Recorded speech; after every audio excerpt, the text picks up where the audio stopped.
Namo tassa bhagavato arahato samma sambuddhassa. Namo tassa bhagavato arahato samma sambuddhassa. Namo tassa bhagavato arahato samma sambuddhassa. Aparutade sangamatassa tawara ye sodavanta bamunjantu satang. This afternoon I'll give a Dhamma reflection pointing to the way it is.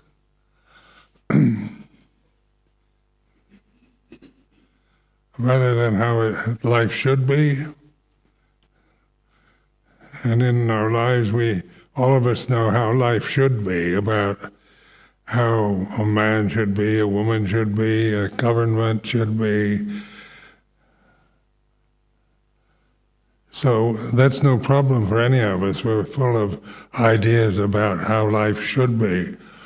But the Buddha's teachings pointed to the way it is, the way experience through these conscious forms is like this. And so instead of trying to create an ideal society, ideal marriage, ideal political system, and nothing wrong with that, ideals have their purpose. But life is not an ideal, it's the way it is. It's about change, birth and death. It's about greed, hatred, and delusion. It's about karma. All that is born must die. All that begins ends.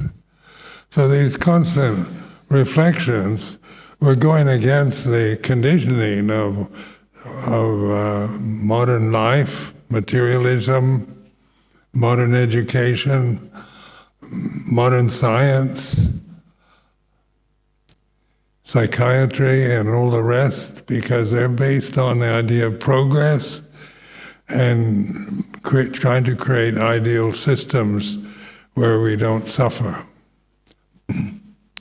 That's completely fair and just and right and perfect.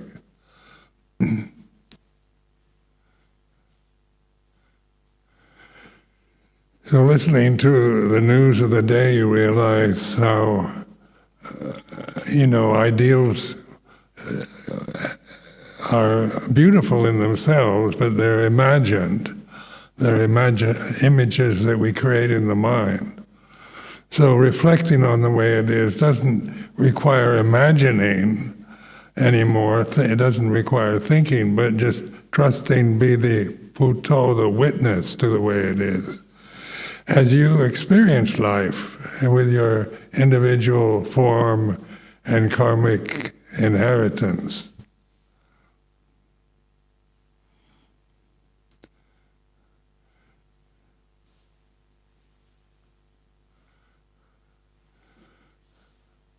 So this is, contemplating the Four Noble Truths over 56 years. I realize what a profound teaching this really is. Taking the common human problem that we all don't want, suffering.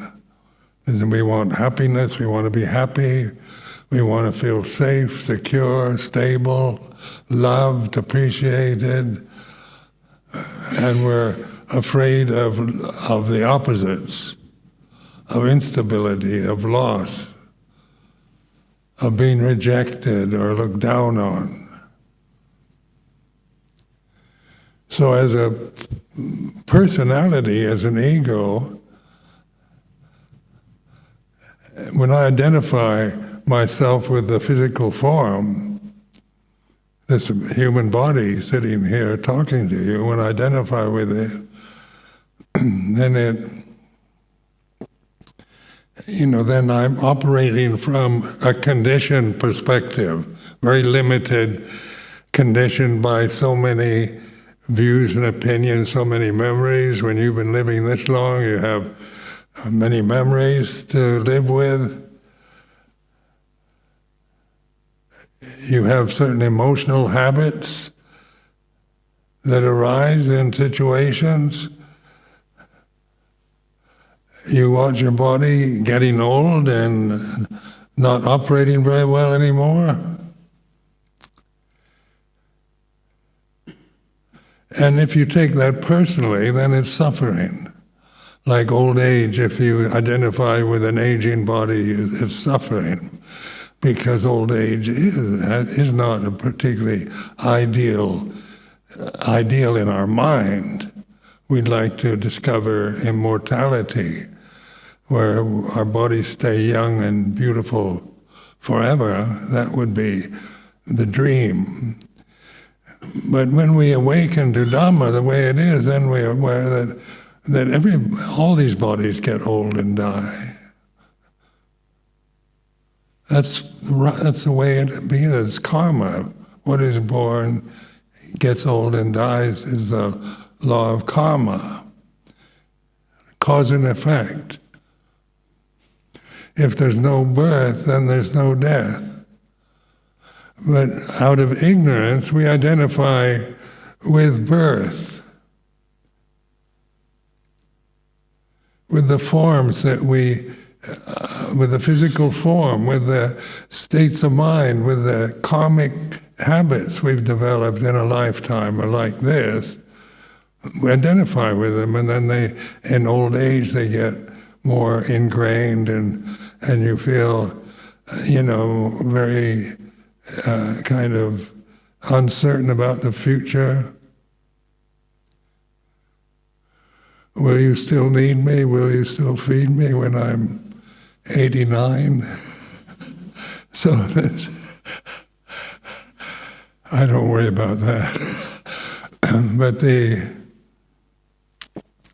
But the witness to this is deathless.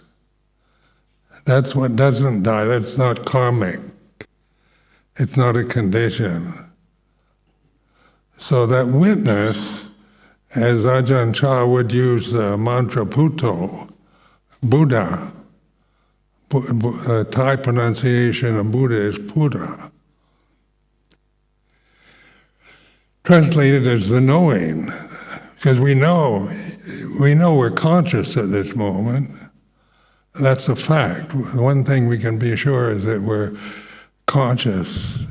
We identify consciousness as inside the body, so it becomes personal. My consciousness and yours are separate. So that kind of separation leads to suffering. Because when we feel separate from each other, then there's always love and hate, like and dislike, agreement, disagreement, acceptance and rejection. Because that's the way the thinking mind operates. It's all about opposites, dualistic opposites. So when we talk about happiness, we talk about, kind of happiness we usually have memories of when we get what we want, when we're young and healthy and everything's going the way I want it to, and there's a sense of stability and certainty and appreciation and respect in life. That's what one wants as a person. But as a Buddho, as a witness, the witness knows that very wish for happiness on the sensual forms, material forms, is impermanent. It's anicca. So now we're operating from wisdom rather than from conditioning. So conditioning, like here at Amaravati, with very international Sangha, different age groups, we have males, females, different European nationalities, Asian nationalities, and So we're all conditioned in quite different ways. Our cultural conditioning can be quite different. Generations can be quite different. So conditioning is one of the obstructions to enlightenment, to seeing things as they really are. Because coming from an American conditioning, we brought up in a society that grasps ideals. And in my generation of Americans was very idealistic. So, and so I can recognize that. I witnessed the idealism that I developed as a child, as a teenager, as a young person, and now at 88, these ideals still come into consciousness. But the relationship to them is they are conditions that arise and cease. They're phenomena whose are karmic, they're not ultimately true or real. So by witnessing the true nature of phenomena, you begin to let go of it. You lose your fascination, your involvement with conditions, with phenomena, with sankharas.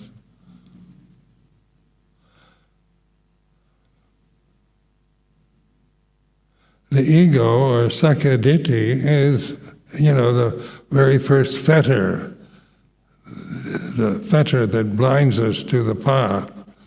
And that best is translated as the identity that we have with our physical body. Because that's one thing we take for granted. I am this body, I have to live with it 24 hours a day. And whether it's young or old, male or female, healthy, strong, sick or weak, or whatever, because it changes according to other conditions. So in this past year, when I went to North America, it's quite 6 months I've been away from Amaravati, and going to the country I was born into. First we flew from London to Seattle, the Northwest, and that was, just observing, being born and raised and educated in Seattle, my generation, from the 1934 through the 1950s. Seattle was a kind of an outpost of the United States. It's called the gateway to Alaska, and it was a seaport. And so it was a kind of pleasant enough city, quite attractive city. But now it totally looks different than what I remember. In just 60, 70 years, the total appearance of Seattle is hardly recognizable to me.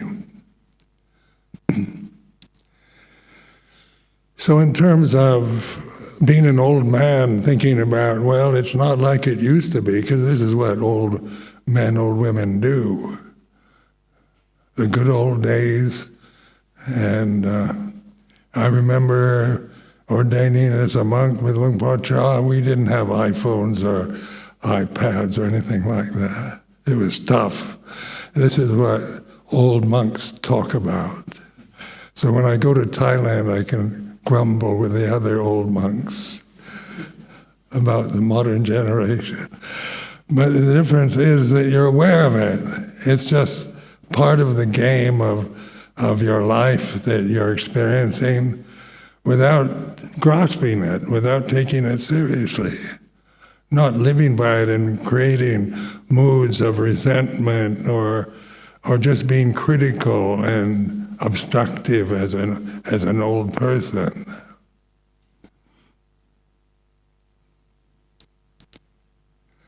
I went to see my sister, who turned 90 in last March, and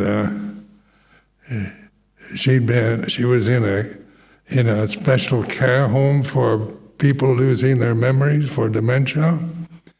So my sister was 2 years older than I am, and the care home was very nice in Vancouver, Washington, which is in the southern part of Washington State, and she looked very frail and passive, like she didn't have much energy. And I could talk to her about the past. She'd remember everything about our childhood, our teenage, our college days, but just immediate kind of experiences she'd forget.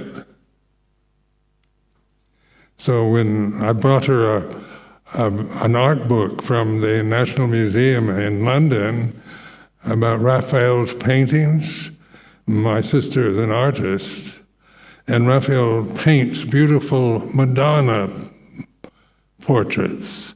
All his Madonnas are absolutely beautiful.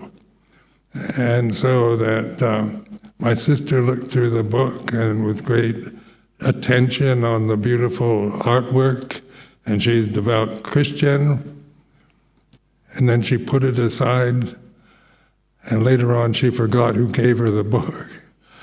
So this was, it's such an obvious gift, and yet just a few minutes before she looked at it, I gave it to her, and then when she was finished, she couldn't remember. So this is what memory's like. You lose your memory because memory's acquired. Consciousness doesn't remember anything. It uses memory, so memory arises in consciousness. But pure consciousness, undifferentiated consciousness, featureless consciousness, doesn't have memory, doesn't have language. So when we talk about the deathless, or Nirodha, the Third Noble Truth, we're taking refuge in pure conscious awareness. And our relation to consciousness is then one of being that pure conscious awareness, where we get beyond our memories, our conditioning, our language, dependent on language, on definitions, on defining phenomena. And we find our true nature, our true stability in awareness. So this is the gift of our humanity, is that we can actually do this. We're not just conditioned form subject to karmic, the karma of this particular species. Because we can, and so the word Buddha itself means awakened consciousness. It's aware of the way things are. It's not telling you how things should be. It's not about scolding you or criticizing any of us, no matter how saintly or naughty we might be as individuals. It's not about that. But it's stable and here and now, and we know we're conscious. But the force of habit is very strong. So when I first realized this, had insight into this, it was so easy to just fall back in being Ajahn Sumedho and being senior monk or junior monk or whatever convention I was participating in at the time, because I didn't know any better. I had the insight. And that insight was an opening. an insight experience to the way it is, and trusting in that, I developed a practice around silence. Because silence doesn't have language or memories.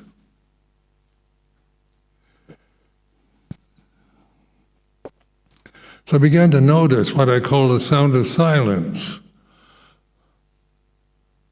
Just through reminding myself, going through using the Buddha's teachings in the suttas, that all conditions are not self, anatta. And that was very difficult at first because I was I couldn't figure out who was it that was aware of life. It always recurred to me as an individual person experiencing life. Because experience we have through senses, through eyes, ears, nose, tongue, body, mind. That's experience through the sensual conditions of our form. And those are what, about love and hate, like and dislike, success and failure, praise and blame. We live in a society that is basically based on the illusions of reality as a material condition. And so what's very material for all of us is the form, the body. And we have to live with it till it passes away, till it dies. So, whatever the body might be, if it's disabled or healthy or male or female,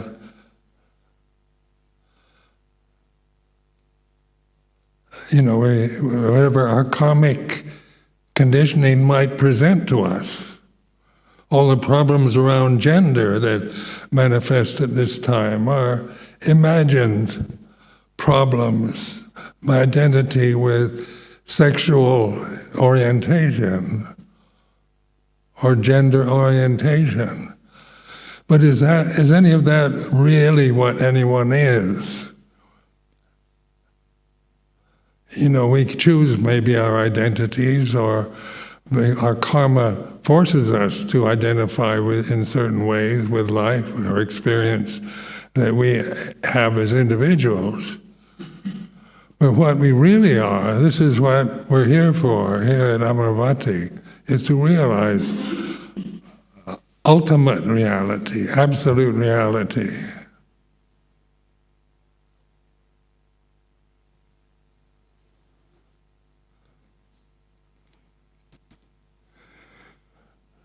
So it's, I want to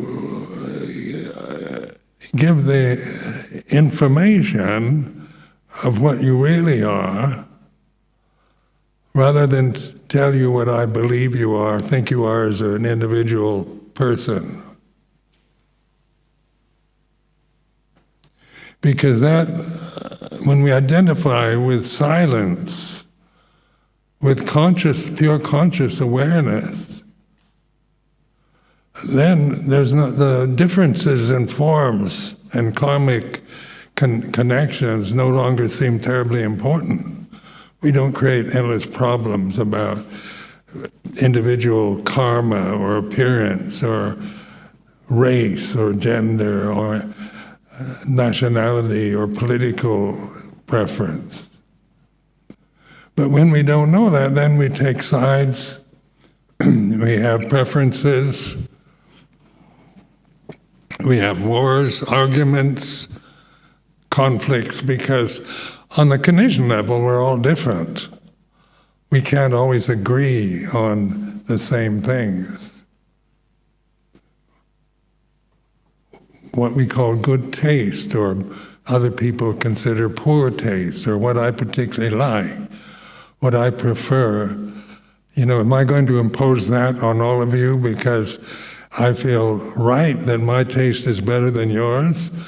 And that always case of arrogance and conceit, that my particular condition, experience of life is somehow the authority. And so you should respect that I'm the authority on how things should be done. Or one can be aware of that. If one tends towards that kind of arrogance or conceit, you can be aware of it.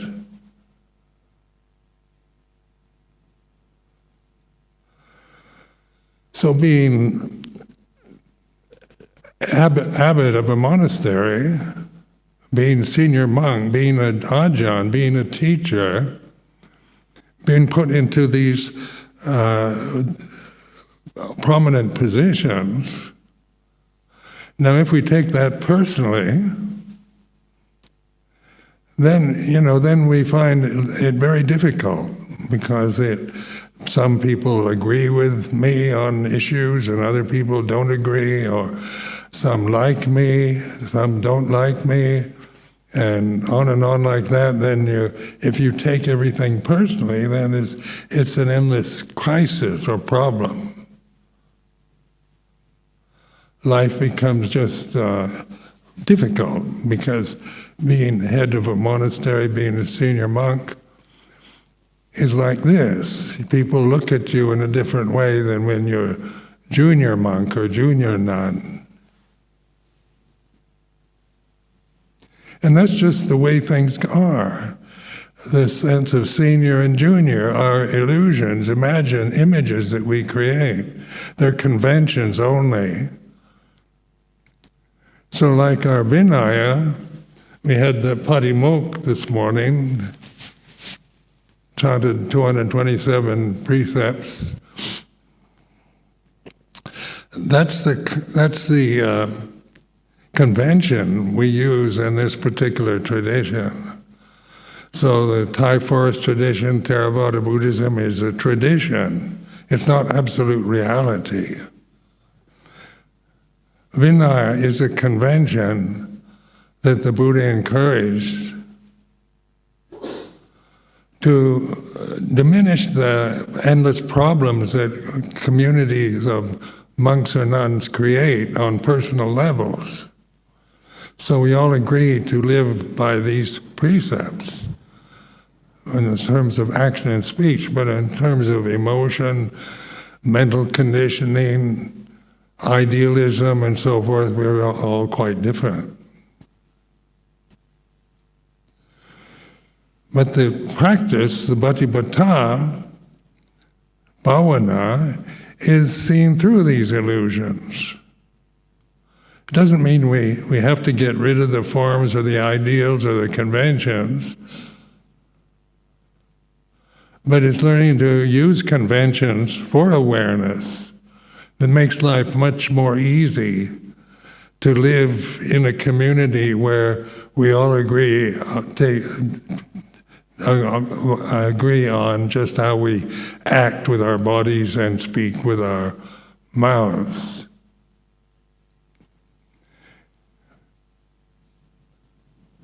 So there's more harmony. Tends to be more harmony in a strict Vinaya monastery than in monasteries where they don't respect Vinaya very strictly, because then it's each one to themselves. Like here at Amaravati, we come from different, as I was saying before, different international backgrounds. So we have different ways of thinking about the same situation.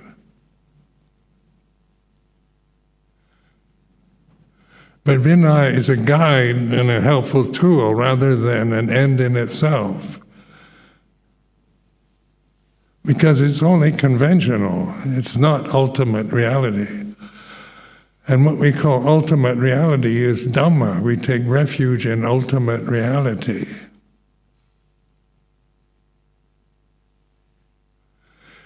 Which is beyond convention, beyond form. It's where earth, fire, water, and air cease, where heaven and hell have no footing find, where male and female no longer exist. That's Nirodha, third noble truth. So as long as our identities are with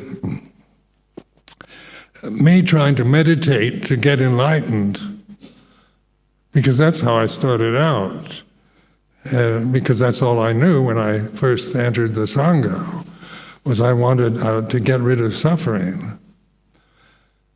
I wanted to become enlightened.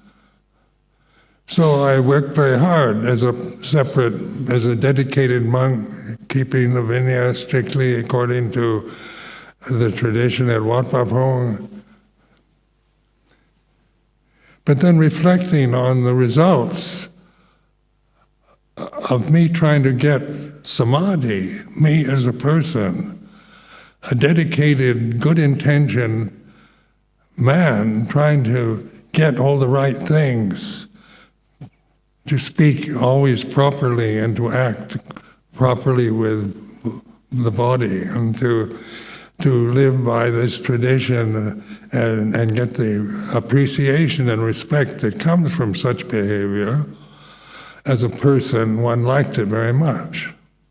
I could perform in that good monk tradition quite well.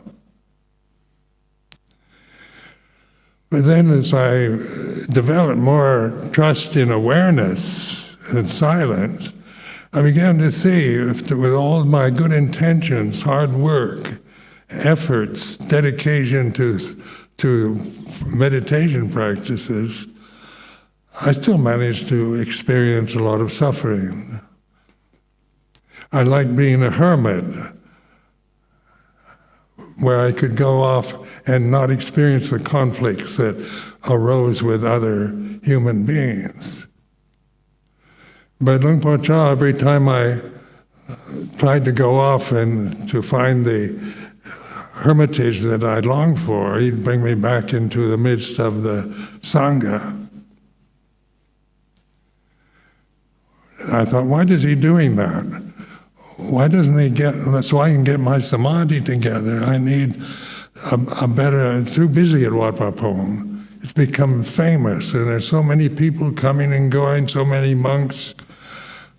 And I started complaining about it because I could think of better places to be.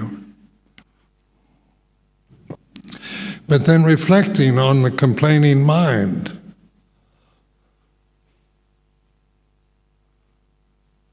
I began to listen to myself grumbling. And when I would go off, I spent 6 months on this mountain in Sukhum Nakhon province, Phupek Mountain, getting away from all the problems of being a junior monk, training at Wat Pah Pong, living on top of what was in European terms just a high hill, but in Thai terms it was called a mountain. And of course, it was a disaster. I caught malaria. I became obsessed with dislike for one of the monks that were with me, and I became so obsessed with aversion and then malaria. After 6 months, I went back to Wat Pah Pong and kind of surrendered to Luang Por Chah's suggestions. But that's learning experience, learning from experience and see what brings peace, where silence really is. It's here and now. It's not on top of a hill on top of a mountain in northeast Thailand. It's not in a perfect silent place where nobody can contradict you or cause any disturbance to you in any way, where there are no dogs barking or airplanes flying overhead, and you're all by yourself. And that's the ideal I treasured. But the reality of it, I brought so much anger in because of some silly view I had of this other monk, a Thai monk. couldn't let go of it. And I'd become obsessed with aversion. But due to the Vinaya, I didn't strangle the monk, but I felt like it many times. And so this was getting malaria, where you're just totally kind of weak and helpless.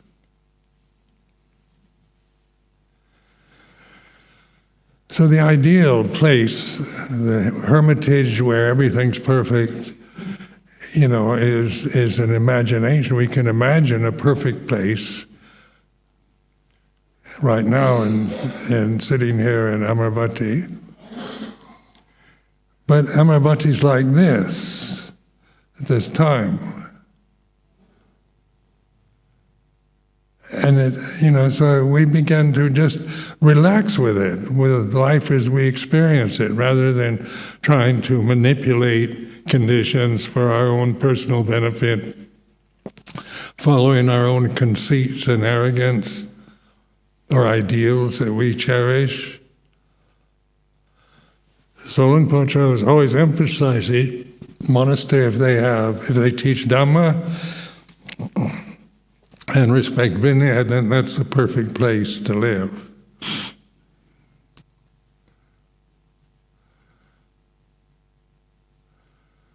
Then from Vancouver, I spent about 4 or 5 days visiting my sister, and then Ajahn Asok and I, with 2 friends, Richard Smith and Bob Schmidt, met us in Seattle, and they drove us to Vancouver, then drove us all the way to Abhayagiri in California. And we were only in California about 3 days when my sister passed away. So that wasn't a surprise, because she looked like she was rather eager to go. And I got the impression she was really surviving just to see me, because she knew I was coming to visit her.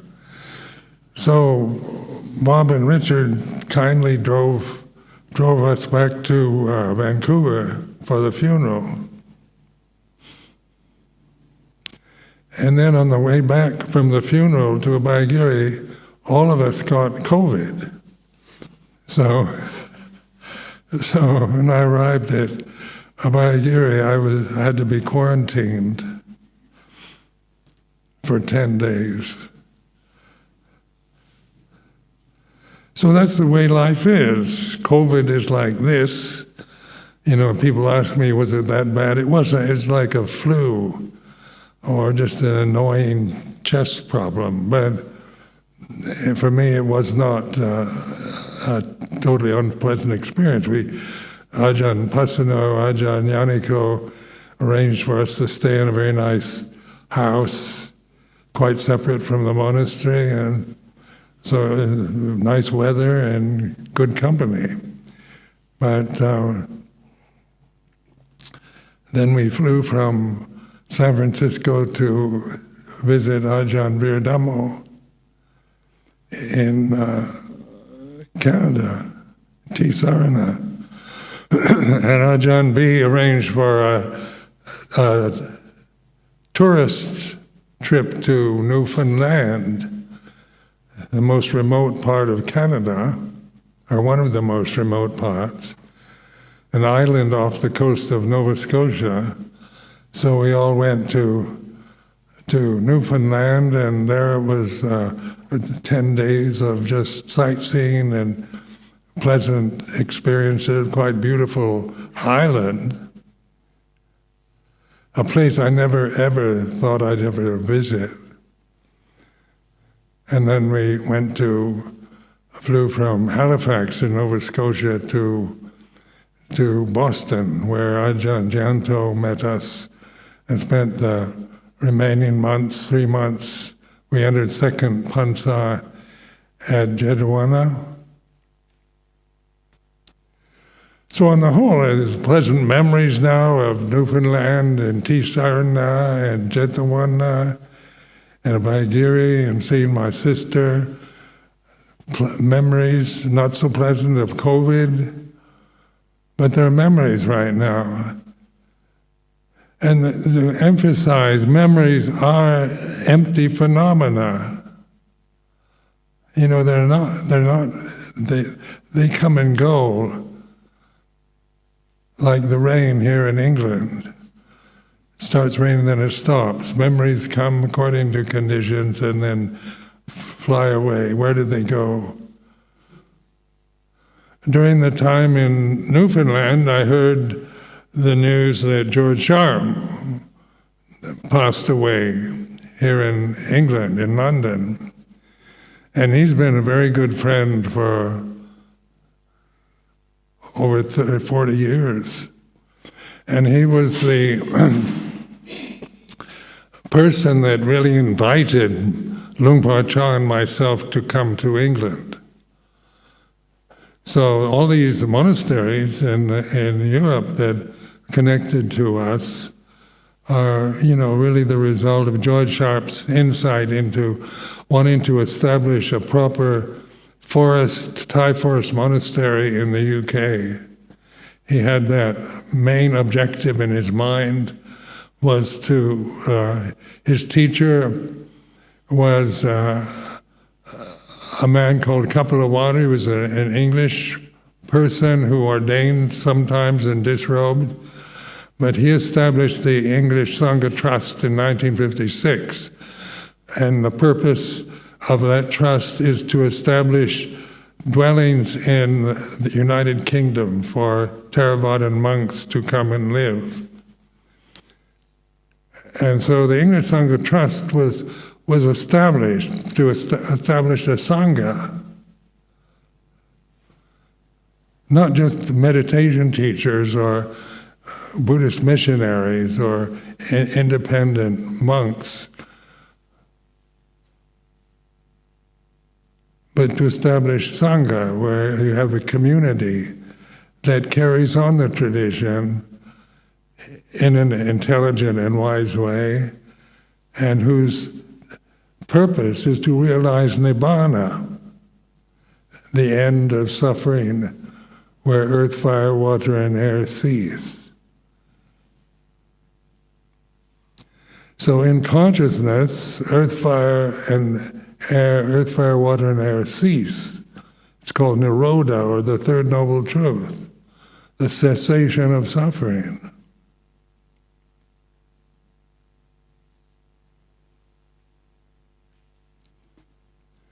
So when I look back at my journey through North America, it might be my last trip there, and I did feel homesick for Amaravati, and sometimes, but I didn't grasp it. Then it was generally memories are very pleasant, meeting Ajahn Virdhammo, Ajahn Janto, Ajahn Pasano, friends from way back. Ajahn V was one of my oldest friends. He helped establish Wat Banana Chat in Thailand, came with me to live in England, and helped with the original years in Chithurst. George Sharp, we scattered his ashes a few days past at Chithurst. And George always seemed to think he hadn't accomplished anything. So in spite of the great gift he gave us, he never really seemed to take credit for it.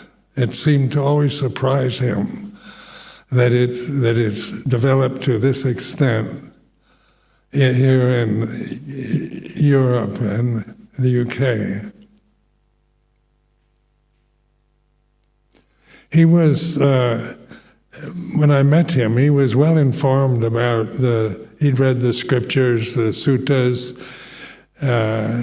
He's a very intelligent man and had a knowledge of Vinaya. He was a friend of Ajahn Panyawado, who was a British monk who lived in London and went to Thailand and ordained as a bhikkhu. And so he was well informed by Ajahn Panyawado of how to use the Vinaya and took his cues from Ajahn Mahabua in Udon to establish this tradition in the West. And Ajahn Panyawado never wanted to return to England. We invited him many times, but he seemed to be very content living in Thailand, and he passed away a few years ago there in Thailand.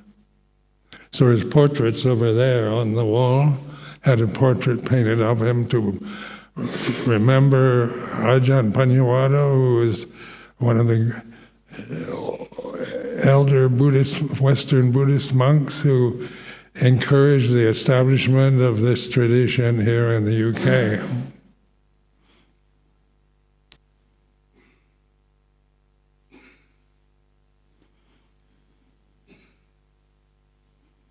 But getting back to the important issues, such as awareness,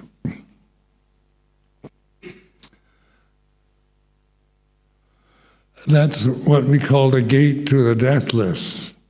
Aparuta desang amatasata ora. Amatasata ora is the gate or the door to the deathless. It's like an opening we have as individual human personalities. And we call it mindfulness or awareness, consciousness. Consciousness is not a sankhara.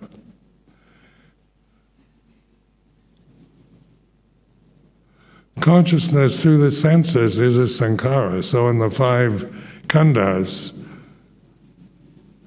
the senses are very delicate conditions that are subject to all kinds of other conditions. So we're conscious, we experience consciousness through the senses, so we attach to the objects of sense because that's the material world for us. What we call the real world is what we see, hear, smell, taste, touch, think, and feel. So that's always dependent upon sense organs, ayatanas, to function. Because pure consciousness doesn't have sense organs. Pure consciousness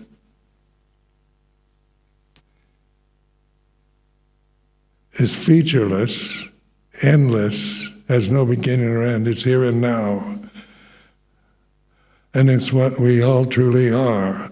And when we begin to continually reflect on this truth, on this reality, we're no longer trying to convince ourselves that as a person I'm aware, or I'm the ultimate reality. That whole sense of personal identity falls away.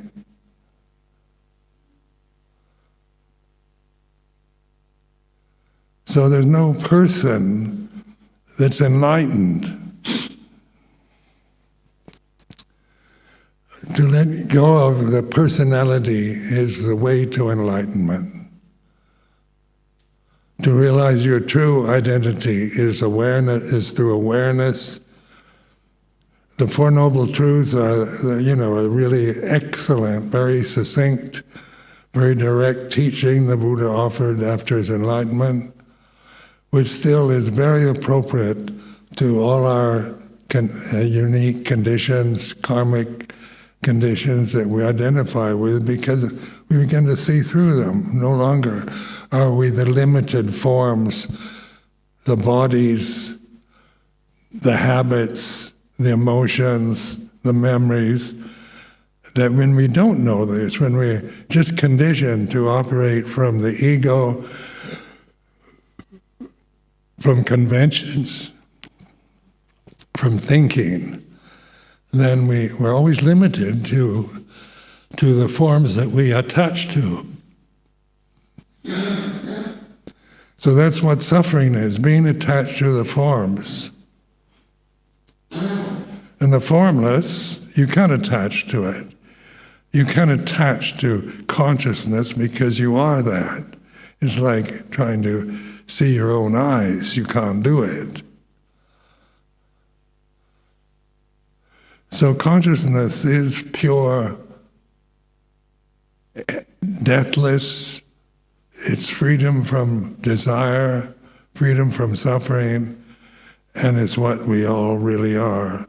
And it's impersonal. So I offer this as a reflection.